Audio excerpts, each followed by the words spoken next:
All right. Hello, everyone, and welcome to the My Hero Therapy podcast, the podcast all about mental health in the world of My Hero Academia.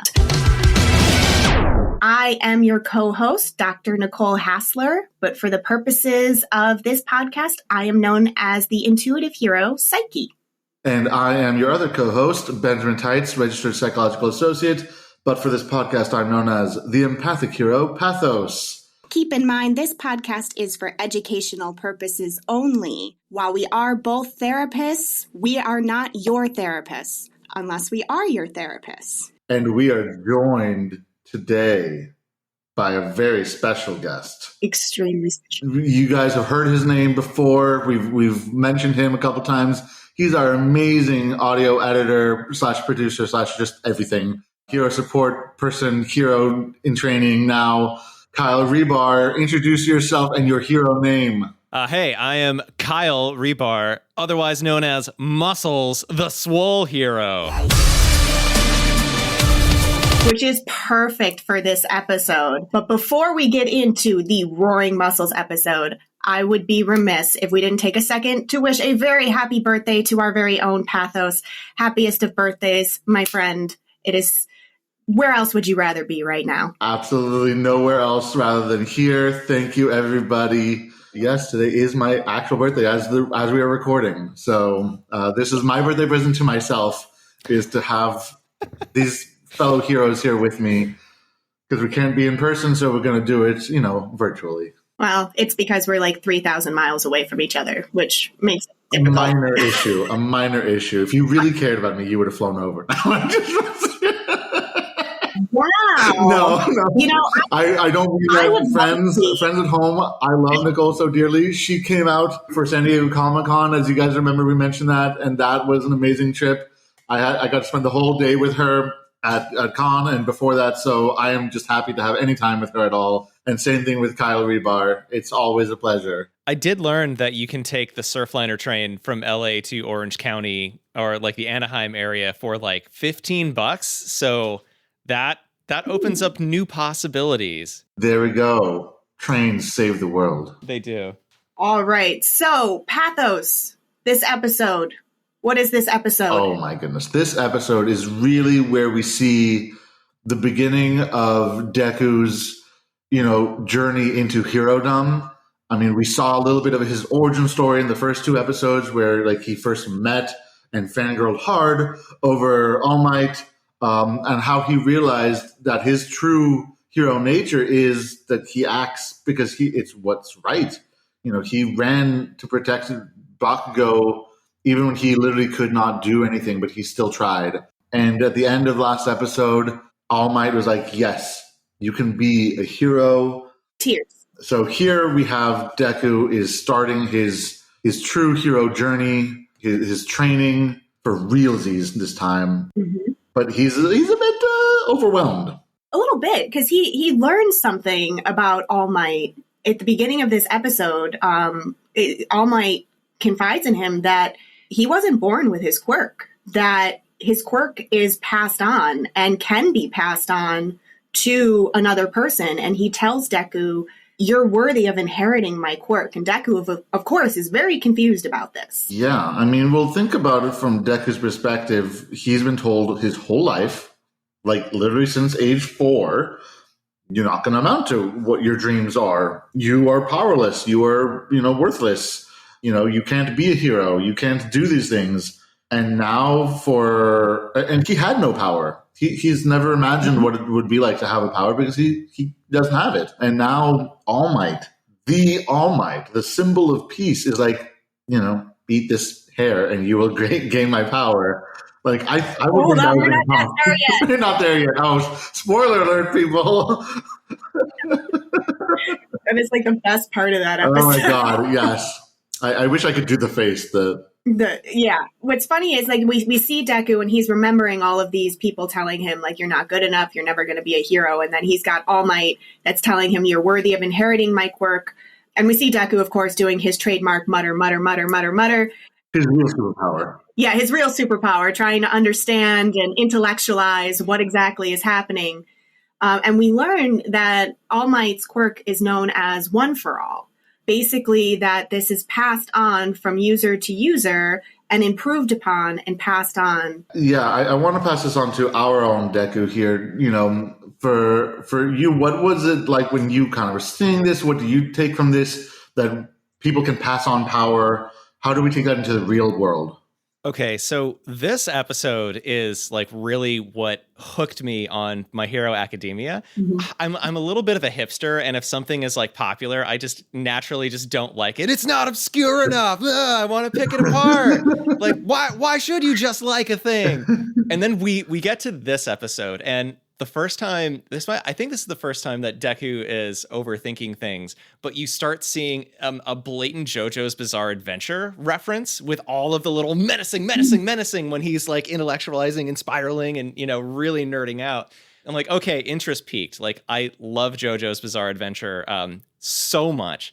But the thing about this episode that I think we'll get into in a minute when All Might has him clean up the beach is, and I think this falls into All Might's character quite well, that like you do have to pass things on, and so much of like outreach and community service is passing things on to other people. I'm sure we'll talk about this in a little bit, but I do a lot of beach cleanups and volunteer water sampling, food donations and stuff like that. So I've always been doing volunteerism and that stuff. Like, I might even argue that All Might's real power isn't the muscles or the rest of it, but it is the inspiration and it is the outreach. Like he's like the outreach hero, you know? I believe he even says that at one point on the beach, where he says, like, you know, heroes these days are all about being flashy and fighting villains, but the real hero's work is doing that volunteering and cleaning the beach and things like that. I actually wrote down the quote. He's saying that the origins of hero work started off as just volunteering to better the community. So even before they had quirks, even before they had superpowers, the real heroes were the ones that were just trying to better their communities. And so that's the reason why All Might is having Deku train on the beach. This beach, oh my God, like, I've seen some pretty dirty beaches, and I'm sure you have too, Kyle. But Delali, wow. Did anybody catch the name of the beach, by the way? Oh, I mean, I know that all the stuff in My Hero Academia is named after Star Wars, so It's Dagobah, the Dagobah beach. Oh, that's so perfect. Dagobah, where Luke went to train with Yoda. Wow. Where Luke trains I with totally Yoda. didn't catch that. I know that like there's a lot of movie references all over the place. But I didn't even think like, oh wait, that's Star Wars. Wow. Oh yeah, there's a lot of Star Wars references all over. Like the cities are named after Star Wars places, the hospital, like the beach. Yeah, no. Magic. And it all makes sense. Like especially this one, like Dagobah, the place where Deku, who's had no training, is now getting the training under the master.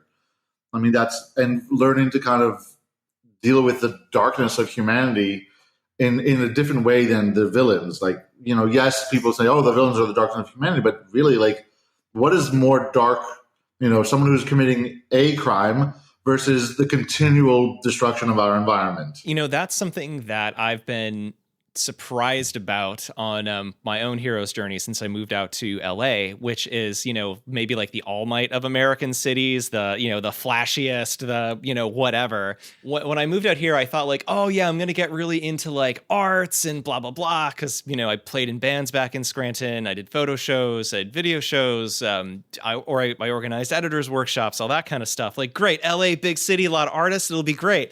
Turns out that's not at all what happened. And for me, I wound up getting into sustainability and environmentalism and that sort of stuff. You sort of see when you live in a place like LA that is so flashy and everyone is so self-absorbed. Like if I'm walking down Main Street and I see a mirror, I'm just going to Vogue, pose, and stare at myself in the building windows. Like that's how you know someone is an LA person, right? It's really hollow. Like it's just an illusion, you know? And I think that's also like a great parallel to All Might too, because he is an illusion, a powerful illusion, a useful illusion, but the substance is a little bit different. Like the heart of it is, you know, the service, the giving back, the rest of it. And even when the muscles go away, at least where I'm at in the story, still sticks around and still, you know, tries to be an inspiration. I think that's probably why that resonated so much with me, like right out of the gate. Like so much substance packed into, like, I think this part of the episode is maybe like half of the episode. And it was like one of the most impactful things I've seen in a shonen series in like ever. Yeah, I think it's definitely a very unique thing. And with regards to just most anime series, whether they be shonen or any other genre, you don't see a lot of the kind of references to real world issues like environmentalism, and like climate issues and pollution and all that stuff. And I think they they brought that in the same scene or part of the same area where Deku he's still not believing that he's worthy of the power that All Might is bestowed upon him, or that will bestow upon him, and then he's being told, okay, well, you got to clean this most horribly polluted beach in all of Japan. And like there were whole refrigerators there. Like, I don't understand how that happens. Cars. There were cars. Like, that cannot have just been brought in by the tides. Like, that's not a thing. Well, but oh dear. Your beach and your ocean current mileage may vary, right? Some of my friends from the aquarium in Santa Monica were asked to independently contract for a small island in Central America. I think it was near to Panama. I'm a little hazy on the details, but they went down to this island where, because of how the currents are located, they don't produce a lot of trash themselves, but everything from the surrounding continent just washes up and inundates their island. So my friends went out to try to help the folks that live there figure out what they could do about this trash that keeps washing up on their island. So this kind of weird phenomena on the Dagobah beach in My Hero Academia happens in real life. There's a precedent for it. So to go in with a little bit of like geeky beach stuff here. Yes. Thinking about beach cleanups, it's one thing that I learned is you get like surface level trash that, like, I don't know, maybe a family leaves their kids' sand pail or sandcastle stuff, or like the frat guys, throw their bottles of Bud or White Claw or whatever, leave them in the sand, right? It's big stuff. It stands out. But what's really nefarious and really like terrifying is the first time I did a cleanup, they're like, Kyle, your job is you're just going to look for little tiny pieces of styrofoam, like smaller than the size of your fingernail. And I spent an entire hour just picking up these little tiny styrofoam nurdles. And there was like, I did it for an hour and there was still more. I could not get everything. And this was on the Bay Street Beach in Santa Monica, which is like a pretty clean touristy beach, and like you see these little tiny things like everywhere. And for me, that was like a, struck by lightning bolt moment. Like, wow, it's a much different problem than I thought it was. And it's a much bigger societal issue than I thought it was. Because I had been photographing trash for the last couple of years, like, oh, sandwich on a park bench at sunset. This is really funny. What kind of person would leave a sandwich on a park bench? But then it turns out there's a lot more to it. Like, what kind of society, makes millions of pounds of plastic every day that just we just throw away? Yeah. What does that say about us, and what does that say about the world we live in? And the ultimate part of it, what do we do about it? Yeah. And I mean, you must have, when you kind of realized that, you probably might have felt it very similar to Deku when he first saw the beach. He's like, there's no way I can do this. I'm just one person.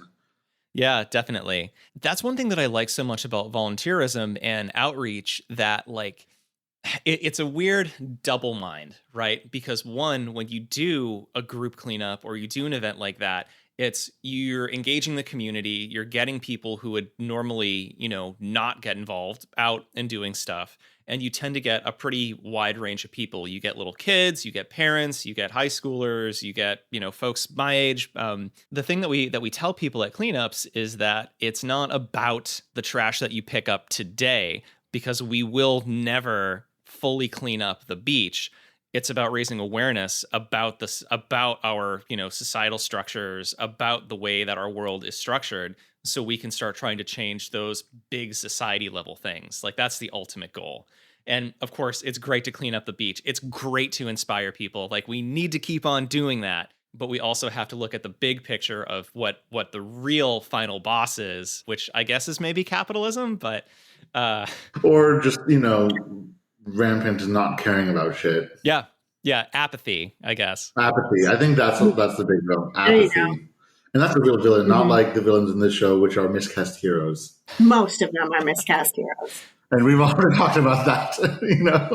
We will talk about that further. But Psyche, can you share a little bit about what kind of mindset does a person kind of go through, the shifts in their thinking when they've gone their whole life thinking they're not good enough and that they've been told they're not good enough, to finally have that validation, but then also now be faced with this task of, okay, well, I believe in you. Now you need to start doing it. It's a very overwhelming type of a mindset, right? Like, you've gone, Deku especially, like, you see him, even though he's been told his entire life, like, you're not good enough, you're not going to be a hero, he still believes in himself and he's still pushing himself forward to be a hero. But then to finally get that validation and then essentially be told, I'm going to pass down this power to you, but before you do that, your body is not ready. Like, it's too weak right now, and if I give you my power, it's going to be so bad that your arms and legs are just going to shoot off, which, my goodness, how terrifying does that sound? So I can only imagine that it's creating, like, a lot of anxiety for Deku. Like, okay, so I have to get my body in shape. And not only do I have to get my body in shape to have this power bestowed upon me, but I've got 10 months to do this because the exam to get into the UA, is in 10 months. And so I can only imagine that there's a ton of anxiety going on with that mindset, probably feeling like he's not going to be able to do it. And we see him even going through, again, mutter, about even cutting out sleep in order to be able to do this, which I'm sure if we had a certain someone on this show would say that is not a good idea. Those of you wondering who that special someone is, that's our sponsor, Dr. Isaac Tights of All Mind Health and All Sleep Health. Just going to throw that in there right now. We'll talk about him more later, and we will have him come on the show later on for sure. But yeah, well, here we have somebody that, I'm sure everybody's seen those memes where it's like, my body's ready for whatever thing that they want, right? Right. And I know that those memes are definitely more like, sexualized. But the concept of it is like, this is something you want. You need to prepare mind and body. I think this is really important because if you don't take care of yourself, if you don't live a healthy lifestyle, if you aren't, preparing your body to engage with your values, then you're not going to be able to engage with your values. And with a lot of clients, who are struggling with anxiety and trauma and issues like that they want to live in line with their values, but it's hard for them. We talk a lot about self-care. And, a lot of people, they hear the word self-care and they think, oh, bath bombs and Reiki and stuff like that. And maybe that works for them. But for me, I talk to my clients a lot about the basics, go back to the basics, which is we need to plant those seeds, which is sleep, eating, exercise, doctor's orders. We need to take care of our physical health. Because if you can't do that, if you're not sleeping right, if you're not eating right, if you're not getting enough exercise, if you're not taking your medications properly, you're not going to be able to do any of those other self-care things because your brain and your body just can't handle it because the basics are the most important. And that, I think, is kind of what's going on here with Deku is, granted, in a very condensed time frame. Was it 10 months? I thought it was 10 weeks. Was it 10? I thought it was 10 months. Yeah. Okay, that's a little bit better than me think he did all this in 10 weeks because, damn. Yeah, I'd like to know that, exercise regimen. Apparently, I just got to go clean a beach, and in 10 weeks, I can get that beach body that I've always wanted. If you can move the trucks and the refrigerators. I have to offer a critique of All Might's weightlifting technique advice to Deku. Yes. There's a point where he yells at him, "Put your back into it!" When I think he's trying to move the refrigerator. No, never. Listeners, anyone, if you are ever lifting anything or if you are starting your gym rat adventure, do not use your back. It is not the thing to lift with.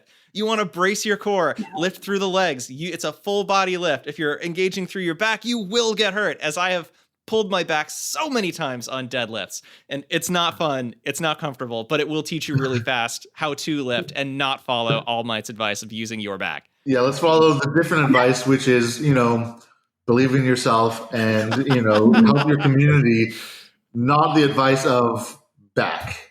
Putting your back into it. Yeah, you know what? Let's do the metaphorical back into it. Let's put your metaphorical back into it, right. Not your physical back. I wonder if that's a different phrase in translation. Maybe. I wonder. Because I watch it in Japanese with the subtitles, so I don't actually remember if it translated the same way. I think it did. I think it was like, now I want to go back and search, but that would take me a while to scroll through it and watch the episode in subtitles. Maybe this is a good place to bring it up, but for a future episode, I would love for you guys to have Rio on from the panel. And remember, he was talking about some of the cultural things that don't necessarily translate between, Japan and the United States. And I think that's something really fascinating about My Hero Academia that jumps out, at me broad level, is that My Hero is really, it takes a very positive view of a lot of social structures, like law enforcement, like the police, which in America, that is much more complicated and a much not as clear cut of an issue. And, I'm as small town American as they come. I've only been to Canada twice, but I'm wondering if that's a different societal issue in Japan. Maybe the police force is, not known for targeting a lot of, minorities and, being a militarized strike force. Anyway, I digress, but I would love to hear his opinions and his takes on that kind of stuff. And for those of you who may be wondering, he's referencing Ryo Shigeta, who was on our panel, our My Hero panel at San Diego Comic-Con. And yes, I would absolutely love to get Rio on the show. His insight into all of that was fascinating. I forgot that I was even moderating at certain points because I was just so engaged with what he was saying. And I just wanted to hear more. Yes, no, and, listeners, that video is out on our YouTube. Please watch it, enjoy it. Also edited by Swole Hero Muscles. I think that's just what we're going to put from now on.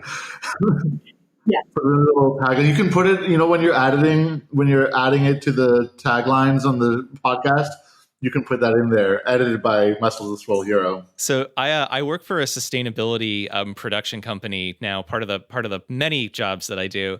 But we do composting, set recycling on productions, and I work with another Kyle, and it confuses everyone because our last names, he's Kyle Steiner, I'm Kyle Rebar, so we're always right next to each other in all the call sheets. Wow. So we've taken to, I am referred to as Muscles since I'm a meat monster. And we refer to Kyle Steiner, who is my opposite build. We refer to him as Metal because he is constantly listening to ear-splitting metal. So on productions, folks, there's a sect of folks that refer to us as Metal and Muscles. Oh, okay. That is awesome. That could be a show in and of itself. Absolutely. Metal and Muscles. Yes, that sounds like a show. You know what? Writers, I'm glad that first of all, writers got their deal. So solidarity. Yes. That strike is over. Now we just need to help the actors, but also writers. We want this show, Muscles and Metal. Shout out to Metal, Kyle Steiner. If you're listening, we see you. If you're listening. I want to go back a moment and talk about, because we were talking about self-care, because there was this critical moment, at least I think it's a critical moment in this episode, where we see Deku actually pass out from exhaustion. And All Might actually tells him, you're overworked. You can't rush progress. And as I said, he was cutting out sleep. You even see him in school. He's dozing off. He's not paying attention. And I really liked that All Might did tell him that he's overworked, because it didn't seem like it was going to go that way at first. Like he was kind of saying, oh man, he's really dedicated. This is really, he really wants this. And then he finally was like, okay, you're overworked and you can't be doing what you're doing. And I don't know. I just wanted to kind of point that out, that I thought, it was good that they showed like, hey, it's not good to cut out sleep. It's not good to skip meals and all this kind of stuff. Like, you've got to be able to take care of yourself at the same time. And the thing is, from that scene, so All Might had made a list, a very detailed plan for the training. And Deku was not following that plan. He was adding to it. He was changing it around because he thought, hey, you know what? I have to work harder than everyone else to be at the same level as them because they've had their quirks their whole lives. And, that's going to get people, doing weird things. And I myself, I am not a gym rat by any stretch of the imagination. But so Kyle, feel free to interject here. But I do know that, even when you are engaging in a workout regimen, like, you have to have rest and recovery days in there. Otherwise, you're not going to be able to build the muscle that you're looking to build, or you're going to hurt yourself at the same time. So this is another scene that, and again, this episode is, like maybe the greatest that Shonen has to offer. This scene too, like, really hit me close to home. Like, in terms of Deku passing out, when I was in high school, I was wrestling, I was working 2 jobs, I was doing football at the same time. And like Deku, I passed out and I was trying to cut weight for wrestling. And like that was for me hitting a like very hard physical limit. And fortunately for me as a kid, my family stepped in and they're like, nope, you're dropping one of them.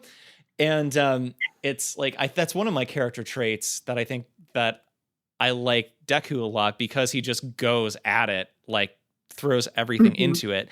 And I love that the show doesn't, it glorifies it because Deku does get results, but you also see that it has a very great cost on him. Like, we're starting to see the starts of it now where he passes out, escalate that later down the series, that it is like the myth of hard work and success and achievement, I think, has a very real, very self-destructive side to it as well. And I love that it is at least acknowledged that there are consequences to that kind of stuff. And, talking like about self-care, and since I've been working in like commercial production recently, like there is like a highly dysregulated industry, like the stuff that we do, like I'll routinely do 15-hour days, 16-hour days. I've done a 17 and a half back-to-back, and it doesn't really give you a whole lot of time to rest, recover, all that kind of stuff, And I think folks like the Dekus of the world, we think that, great, we just power through this, eventually we will level up enough to become unstoppable. It doesn't always work out that way. And like, tenacity is a great virtue, but I think you need to temper it with I don't know, wisdom or chillness, or eating a freaking sandwich or something. I don't know. When I talk with my clients about self-care, again, I echo pathos with, going to the basics, treat your mental health like you would treat your physical health. If you're physically ill, what do? You rest, you eat your chicken soup, you recover. But I also tell them to think about the things that bring them joy in life, the things that make you happy, and be able to engage in those. So for me, anybody that knows me knows I'm an avid Lego builder. It is the thing that gives me so much joy. And it is such a mindful activity that I really enjoy it a lot.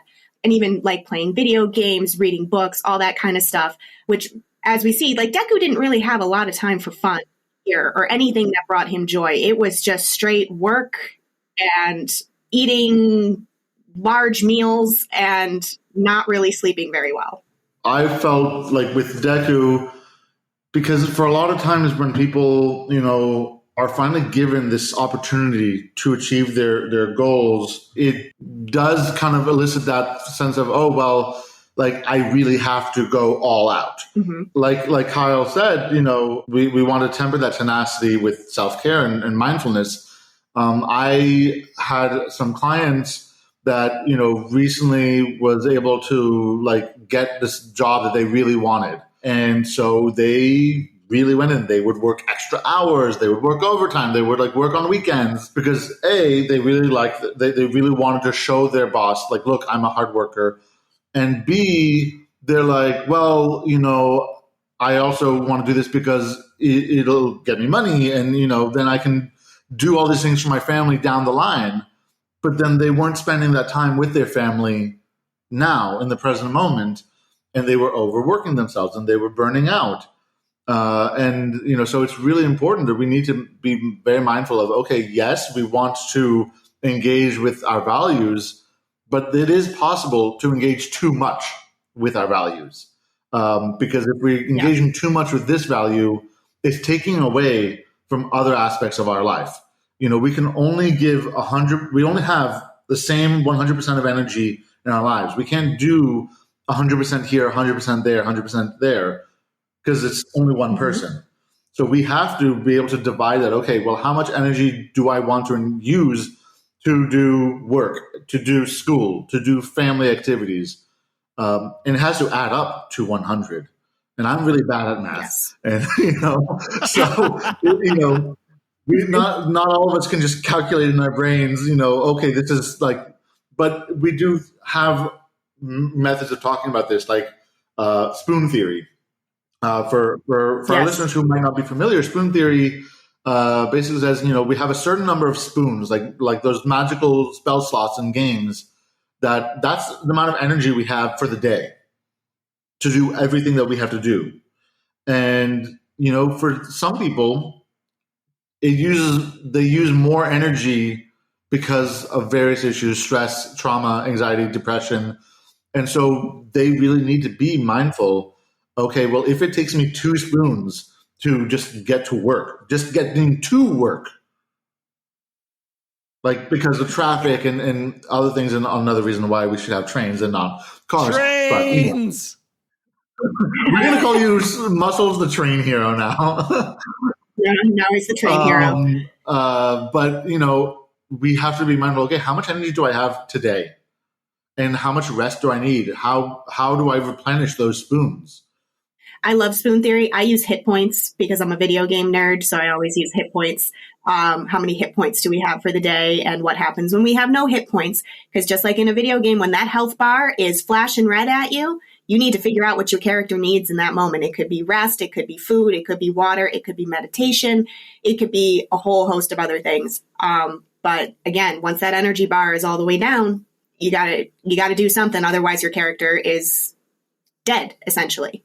I have a question for the heroes in the room. Burnout is a word that gets thrown around a lot. Like, oh, I'm so burnt out. But how do you know when you actually are burnt out? Because I think the real symptoms of burnout might not be what we think it is. I think burnout is different for everyone. For me, I notice when I'm burnt out because I become angry. I become very, very angry, very, very fast. My fuse shortens.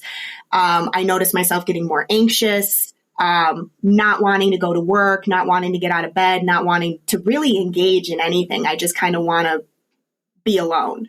And that's how I know that I'm burnt out. So you can feel it mentally, you feel it physically. Pathos, I don't know your experience with it. Mine is actually very similar. Burnout for me has like stages where it starts off very physical, where like I am feeling just a lot more tension in my body. My ADHD just goes haywire.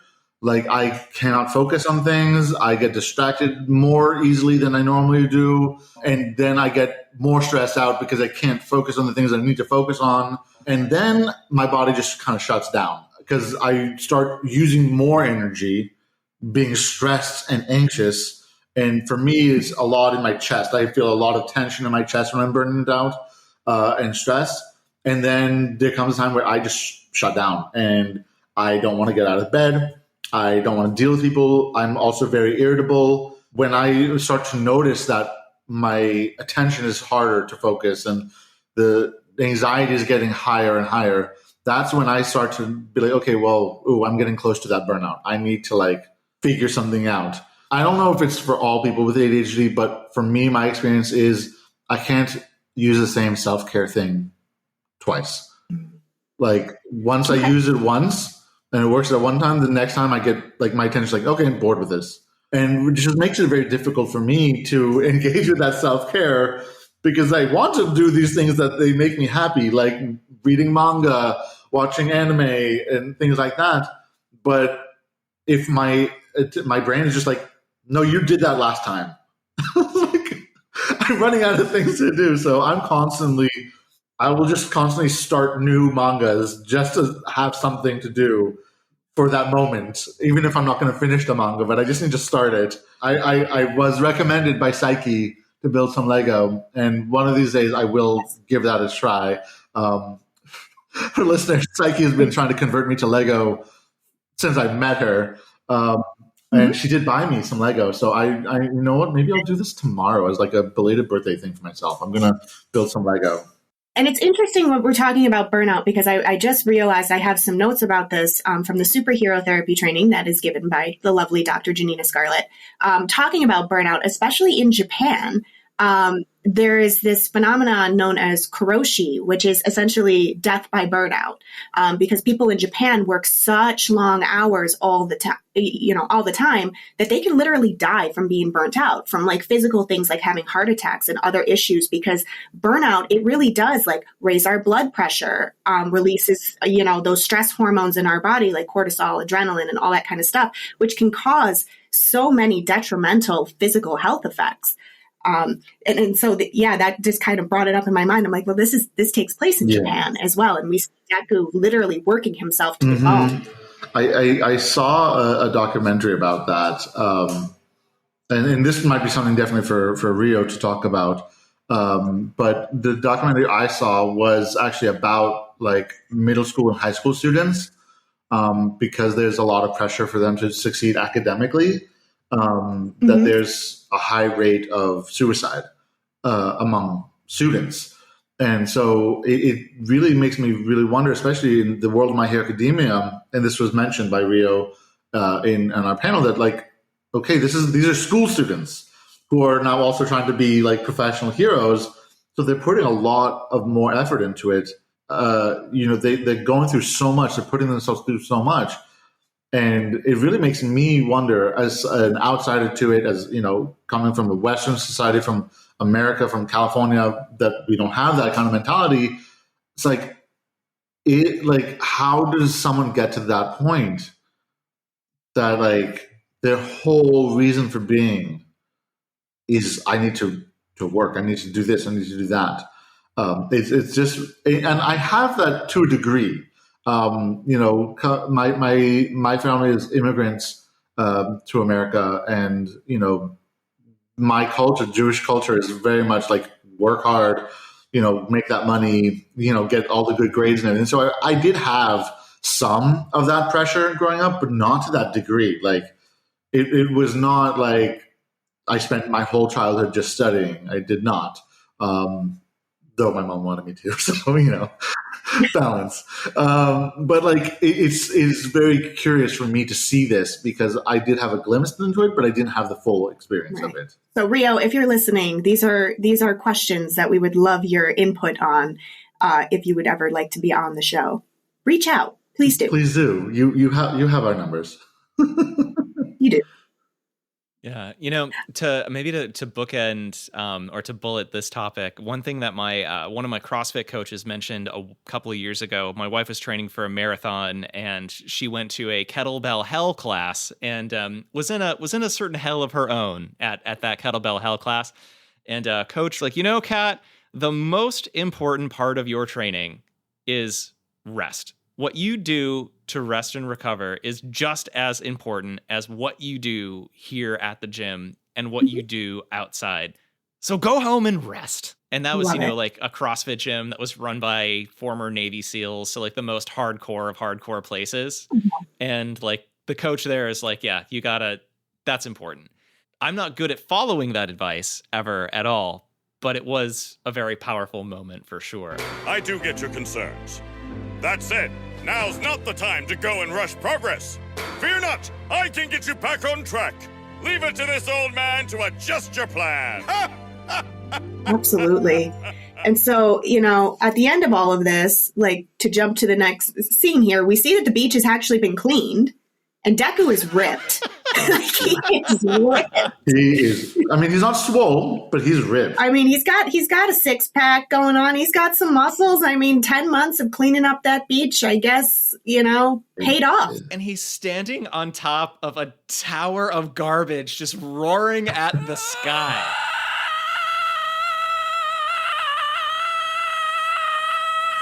That can be you someday. Yes. Please take a picture of that.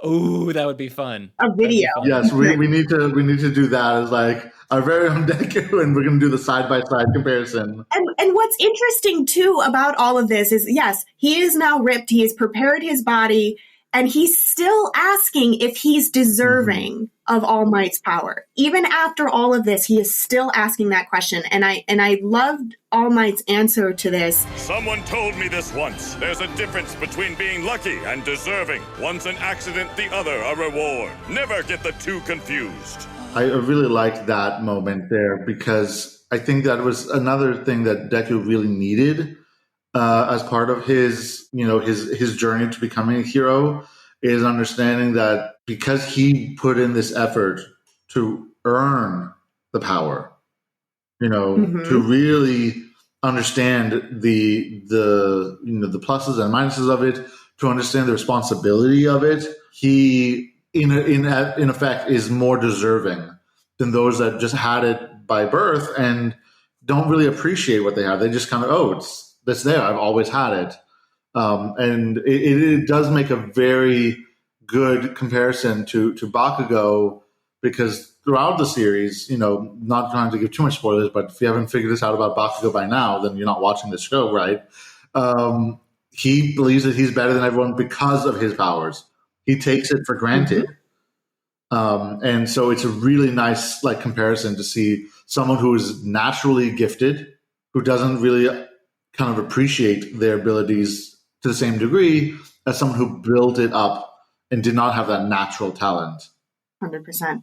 And this is where we get the famous eat this scene. All Might pulls out a strand of his hair and tells Deku, you have to eat this because you need to consume some of my DNA in order to inherit my power.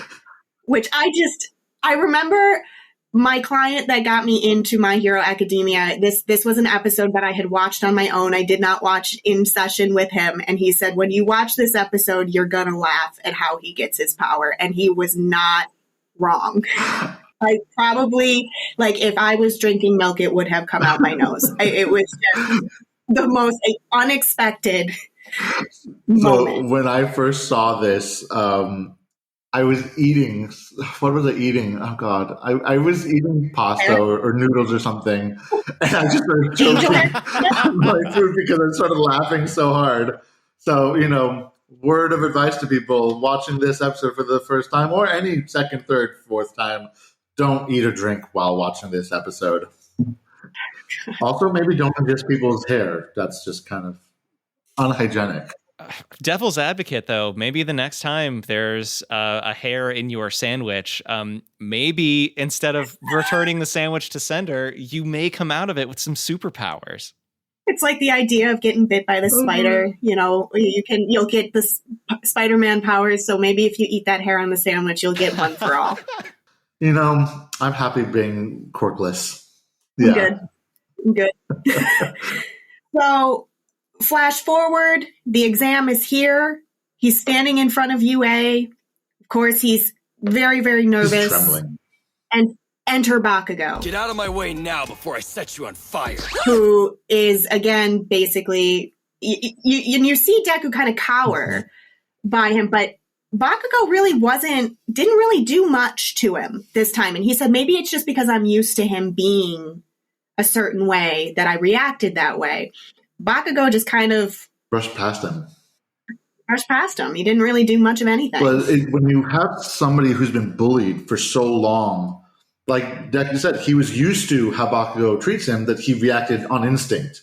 Like, he was conditioned, basically, to expect verbal or physical abuse from Bakugo at any time, that's just heartbreaking right there. Like that's his instinct when he sees his childhood friend that, oh crap, don't hit me. Bakugo is so much fun. He is. As much, like I said, when I go back and I watch these episodes, I do remember why I did not like him to start. But his character arc is probably one of my favorites in this entire series. And I absolutely, at this point in the show that I'm at, I absolutely adore Bakugo. Oh, yeah. I mean, and it, you know, one thing to say for Bakugo, you know, when you're entering into a competition environment, you know, sometimes there's that like trash talk. A little bit. I personally have never told someone I'll set them on fire, but, you know, to each their own. But how is that any different than, you know, any other trash talk, really? So here's a question for the heroes in the room related to Bakugo. What characters from the show do you think you are? Oh, that's a good hard question. Why would you put me on the spot like that? To prime the discussion, I would say that I am, or at least where I'm at in the show right now, I feel like my best self is All Might from this episode, trying to lift other people up, swole as shit, cleaning up the beach, you know, having a do the right thing for society because it's inherently good. That's your power. Like, I think at my highest, that's me. At my worst, my shadow self is 1,000,000% Bakugo. Like, the way that Bakugo talks to Deku is the way that I talk to myself. Or like when I need to power through a hard situation, like that is like 100% how I get through it. And that's like that kind of like petty, you know, kind of like self-demeaning lash out side has an effect that it can push you through really, really hard times. But then you also have to evaluate, like, and I've thought this multiple times, like, I don't want to live this way. I don't want to be this person, even though it's a useful part to have. Interesting. To give me more time to think of my answer, I'm going to explain to the audience what he means by shadow self. Definitions! Yes, because I'm still trying to figure out my answer. But so, listeners, shadow self comes from Jungian and like psychology of like psychoanalysis that basically posits that everybody has this inner darkness to themselves, that it's your primal self. It is that like inner animal that acts on instinct, but it does not always act nicely, but it has a purpose. It's there to protect you. And so I think I like that Kyle was saying that his inner self, his shadow self is Bakugo, because Bakugo, he's not always nice, but he has a purpose. And he does do good down the line. I can't pinpoint which one I would say my shadow self is, but at my best, I would say, and we haven't met this character yet, but I would say that at my best, I am Aizawa. Aizawa does, so he's a teacher in My Hero Academia, and he is probably one of the best characters in my opinion. And he is always exhausted because this man is always out fighting crime at night. And I am like, I always say, I have to deal with a bunch of 16-year-olds. If anybody has ever seen that meme where it's like, I'm not a morning bird or a night owl, I'm some form of permanently exhausted pigeon, like that's me. But at the same time, while he's permanently exhausted, he's very encouraging with all of the students, and he's constantly pushing them to be better. And I feel like I do that with my clients. I work with children and adolescents mostly as well, and I'm always encouraging them, you know, and building up their confidence to get them out there to be their best selves, to be the best heroes that they can be. But I can't pinpoint the shadow self. I keep wanting to say Momo when she's anxious, because Momo has some self-confidence issues, a lot of self-confidence issues where she feels that she's not good enough. And again, character that we haven't met yet. But her power is creation, and it's a very powerful quirk that she has. And when she puts her mind to things, she's a great leader and has a great, you know, she's just great all around, but she has a lot of self-doubt, and that's me. I have a lot of self-doubt, and that can sometimes get in my way, like it does with Momo as well. Like, you know, and I make mistakes, and because I'm constantly doubting myself. So I guess that's where I would go with it. But if I had more time, I could probably come up with a better answer. Maybe we'll revisit this question down the line. Revisit in after 10 we've met months. everybody. That's not fair. Yeah. In 10 months after we've all bulked up. After the entrance exam. Because it's your birthday, I will allow you this No, pass. I actually do have an answer. Okay. I think my shadow self is like this version of Deku up until now, where he's been very nervous, very scared, has also a lot of self-doubt and everything. And then I would say that me and my best self character we haven't met is Asui. Either Asui or Aoyama for similar but different reasons. So listeners, again, we haven't met these characters yet, but we will meet Aoyama in the next episode very briefly. Aoyama's hero name is Can't Stop Twinkling. And, his power is Naval Laser, which that was the thing that got Nicole into the show. So already a good power. I mean, when you tell me that there's a character that has a naval laser on the show, I have to check it out. But his thing is like, he just wants to shine his best self no matter what. No matter the darkness around him, he's still, I'm going to smile. And I'm going to twinkle so that I can give a little bit of light to other people. And actually, we find out so much more about Aoyama down the line that really makes him one of my favorite characters of all time. Also, he likes cheese, and cheese is good. So, But this is great. But Asui, I really think that my absolute ideal self, and I think I'm going to change it up. So if power Deku is my shadow self, and Aoyama is probably my real self, like as I am right now. Asui is my idealized self. She is very intuitive. She's very empathic.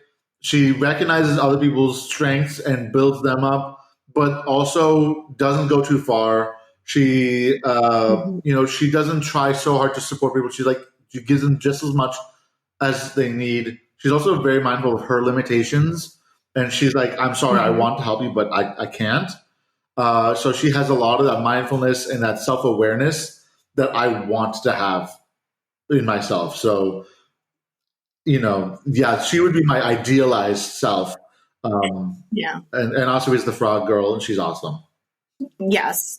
That was a good answer. This is what happens when I start talking. I start thinking. So, well, we do meet a couple new characters at the end of this episode. So after Bakugo, brushes past Deku, he's walking into the school. He trips and he looks like he's going to fall, but he doesn't because he is hovering in midair due to the powers of one Ochako Uraraka.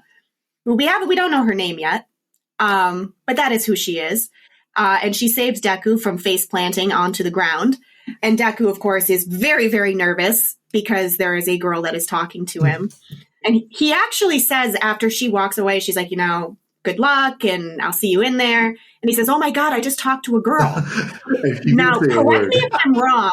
Did he say a word to her? He did not. He didn't say one word to her. He did not say a word. He was just like kind of not starstruck. He was just love struck. That scene, I love that also because it reminds me of a client that I had a couple years ago who I watched this episode with because they were like, this is, girl that I like. And I'm just like, okay, and it's like, we seen Deku before this. I don't think a lot of girls were talking to him. He was definitely the nerd. He was the geek. He was, very just nebbish for a girl to notice him and not only just like save him from falling flat on his face, but like, hey, like, good luck. Like, I believe in you. Like, she doesn't know him, but she believes in him. Yeah. So it definitely means a lot to him, but it was funny. He's just like frozen, like, oh my God, girl present. What do I do? Like chaos in the brain. He can't figure out, he can't find the file of what to do, what's the correct response. Yeah. And then he's like, oh my God, I talked to a girl. You got talked at by a girl, like a girl talked at you.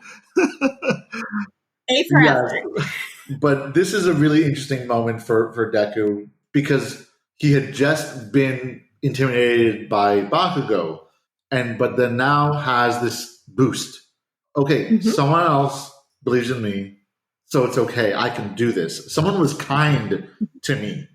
He has not had a lot of kindness in his life. He's been bullied for 16 years, maybe a little less because the bullying started when Bakugo got his powers at age 4. The age 16. I'm bad at math. So 10 years, 12 years? Yeah, let's say 12 years of bullying. How much kindness has he been shown outside of his mother? Not much. Mm-hmm. And so I think that moment was really important for him because he was able to now see a new reason for being a hero is I want to show kindness to other people.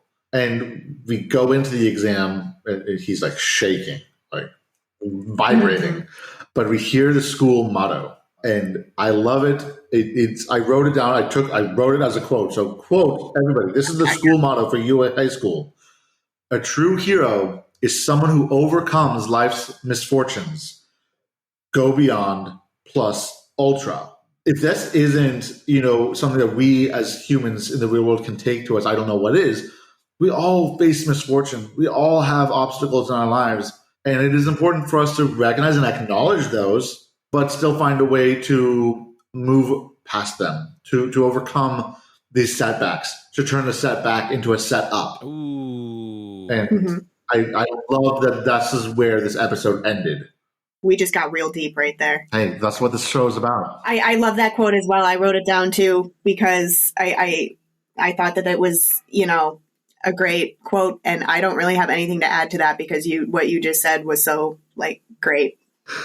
I don't want to dampen it. No, but this was a great way to end this episode because here is that now we're really getting into the kind of this is where a lot of the character growth is going to start.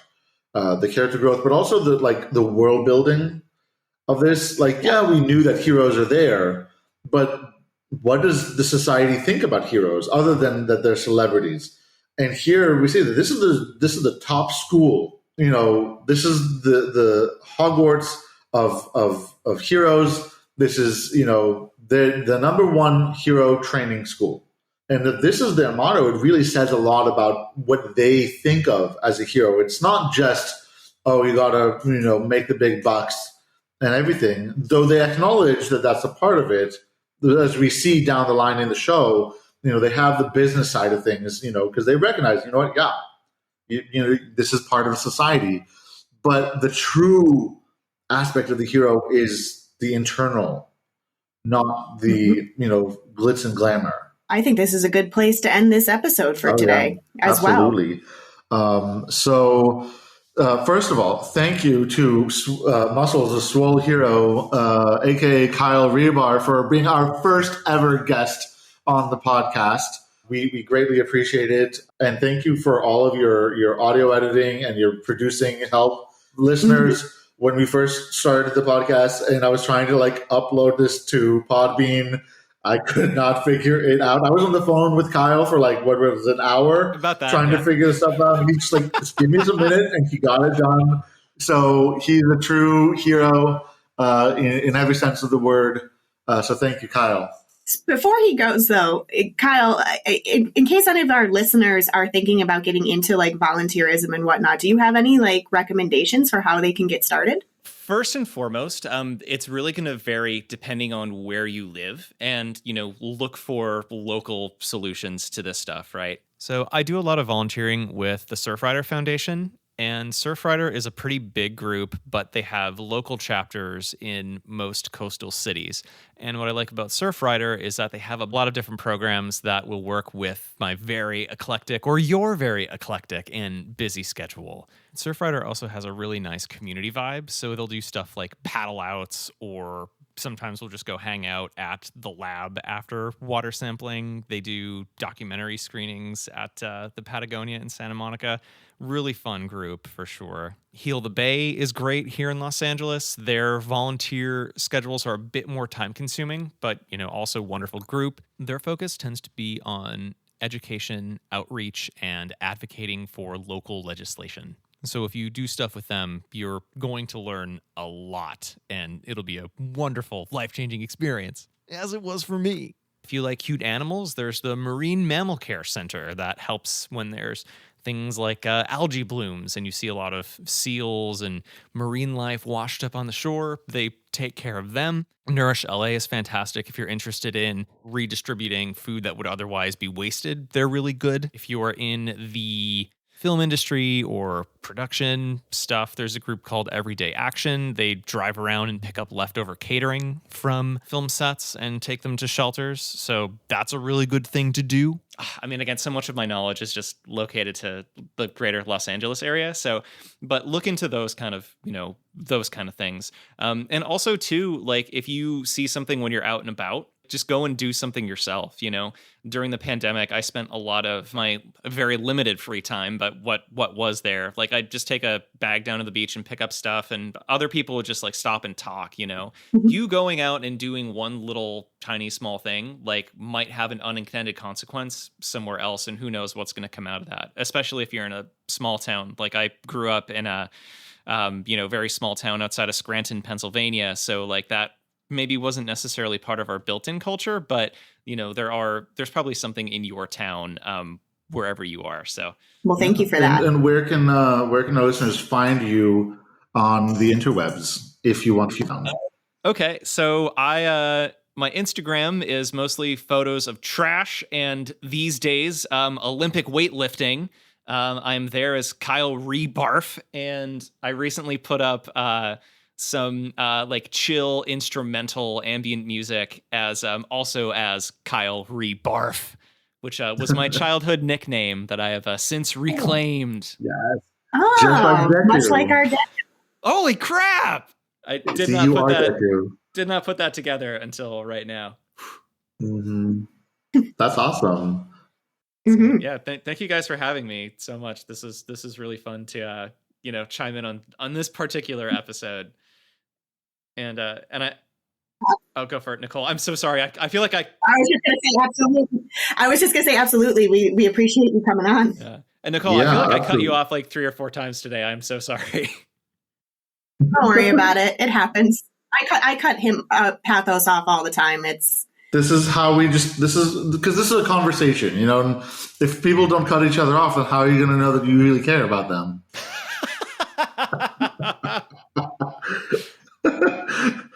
I'm just reframing, all these things, If I ever work another office job, I'm totally going to do that to my boss. Like when I cut them off, like, sorry, I just care about you so much. I care about you so much that I want you to hear what I have to say before you can even finish saying your thing. That's a bit of a cognitive distortion there, but we'll just roll with it. Yeah. So thank you to Kyle Rebar, our amazing audio editor, and thank you to Ali Ford, who designed our logo. It is amazing. You can find Ali on Instagram at Wicked Encounters.